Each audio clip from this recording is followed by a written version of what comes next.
जनपद रामपुर के एआरटीओ राजेश कुमार श्रीवास्तव ने 3 ओवरलोड डंपरों को सीज किया है। आपको बता दें, जनपद रामपुर के जो एआरटीओ हैं राजेश कुमार श्रीवास्तव, वो लगातार ओवरलोड डंपरों के लिए चेकिंग के लिए देर रात्रि में निकलते हैं और साथ ही जितने भी ओवरलोड वाहन उनको मिलते हैं उन पर कार्रवाई भी की जाती है। उसी के तहत आपको बता दें कि बीती रात जनपद रामपुर के एआरटीओ राजेश कुमार श्रीवास्तव ने 3 ओवरलोड डंपरों के साथ कई ई रिक्शा, कई छोटे वाहन, कई ऐसे वाहन जो मोबाइल पर जो वाहन चालक हैं वो अपने वाहन चलाते समय मोबाइल का प्रयोग करते हैं, ऐसे कुछ लोगों के ऊपर रामपुर एआरटीओ ने बड़ी कार्रवाई की है।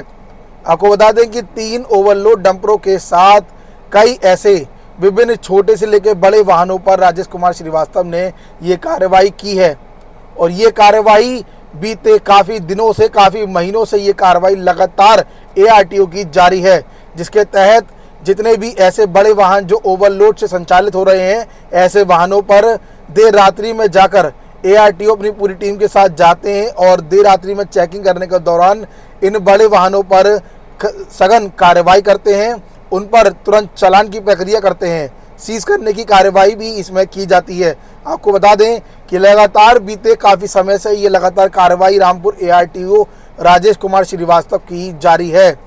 तो आपको बता दें कि उसी के क्रम के तहत ये जो 3 डंपर सीज किए गए हैं, इनके अंदर जो बताया जा रहा है कि इनके अंदर ओवरलोड मात्रा में रेता भरा हुआ था। तो ऐसे भी कई वाहन होते हैं कि जिनके अंदर ओवरलोड रेता भरा होता है, ओवरलोड वज्र फुट भरा होता है। तो एआरटीओ हैं राजेश कुमार श्रीवास्तव, वो लगातार कार्रवाई कर रहे हैं। इसके आगे रामपुर के जो एआरटीओ राजेश कुमार श्रीवास्तव, उन्होंने क्या कहा है, एक बार सुनिए उन्हीं की जुबानी। सर, देर रात्रि कुछ डंपर वगैरह सीज किए गए हैं, कितने डंपर हैं और कहाँ पर सीज किए गए? कल यानी कि जो है कल रात हम लोग 11:30 बजे यहाँ से चेकिंग पे निकले हुए थे। तो उसी दौरान जो है हम लोग पहले वहाँ भोग थाने की तरफ, बिलासपुर की तरफ गए थे। तो वहाँ भोग थाने में एक ट्रक जो है वो ओवरलोड पाया गया, जिसमें करीब 13 टन के लगभग ओवरलोड किया हुआ था उसने। तो उसको हम लोगों ने भोग थानों में बंद किया। फिर उसके बाद हम लोग वापस वहाँ से निकल करके दूसरी जगह पहुँचे। तो वापस आते समय हम लोग स्वार रोड की तरफ से जब निकले तो फिर हम लोगों को जो है आपका मंडी के पास जो है हम लोगों को 2 डंपर प्राप्त हुए जो व्यापक मात्रा में ओवरलोड थे।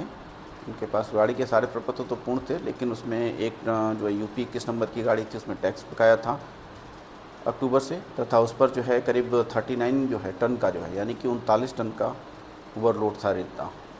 तो उसको सीज किया गया। तथा एक गाड़ी और मिली डंपर जो है बड़ी, उसमें जो है करीब 53 टन के लगभग ओवरलोड पाया गया वहाँ। तो उसको भी दोनों इन डंपरों को, बड़े डंपरों को जो है वो मंडी थाने में सीज किया गया, जो कि थानागंज के अंतर्गत आता है, जिस पर एक पे जो है 1,16,000 रुपये का जुर्माना किया गया। तो दूसरे पर जो है 1,36,000 रुपये का लगभग जुर्माना किया गया है। इसी प्रकार जो है अन्य जो है आज दिन में भी जो काफ़ी मात्रा में कार्रवाई की गई और उसके अनुसार जिसमें कई गाड़ियों पर जिन पर एचएसआरपी नहीं लगे हुए थे, कुछ ई रिक्शा पे कार्रवाई हुई हैं, तथा जो हेलमेट प्रयोग नहीं लगाए हुए थे वो बाइक चालक जो हैं तो उनके विरुद्ध कार्रवाई की गई। और साथ ही साथ जो है कुछ लोगों ने जो मोबाइल फ़ोन यूज़ कर रहे थे बाइक चलाते समय, उनके विरुद्ध भी कार्रवाई की गई। इस प्रकार टोटल जो है आज की डेट में जो कार्रवाई हुई है कल रात से लेकर के आज तक, उसमें 3 बड़े गाड़ियों को जो है ओवरलोडिंग में निरुद्ध किया गया है, तथा 36 गाड़ियों के विरुद्ध जो है मैम्बी एक्ट के अंतर्गत विभिन्न धाराओं में उनका चालान किया गया है। तो सर, ये जो बड़े वाहन आपने सीज किए हैं, इनमें क्या था? इनमें रेता भरा हुआ था जो ओवरलोड थे। कहाँ से आ रहे थे? ये जो है स्वार की तरफ से ही निकले थे वो, और वो जो है हमें जो प्राप्त हुए हैं वो चाकू चौराहे से टूवर्ड्स जो हम लोग जाते हैं मंडी की तरफ, उस बीच में हम लोगों को उसको